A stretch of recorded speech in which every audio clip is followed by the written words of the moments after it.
دوه پړاویزه پېژندنه ستاسو حسابونه د پټ نوم او ګرځنده ټلیفون په مرسته خوندي ساتي او ډاډ ترلاسه کوي چې هیڅوک ان که ستاسو پټ نوم یا برېښنالیک ته لاسرسی هم ولري ونشي کړی چې ستاسو حساب ته ننوځي.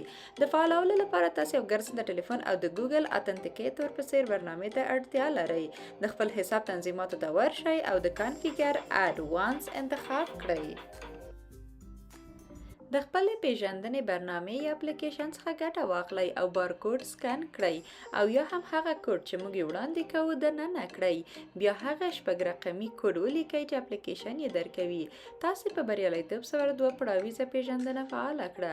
اوس هر کله چې خپل حساب ته ننوځئ باید هغه شپږ رقمي کوډ ولیکئ چې ستاسو موبایل ته درځي. په یاد مو وي چې دا کوډ په هره دقیقه یا تر دې ډېر ژر تغییر کوي.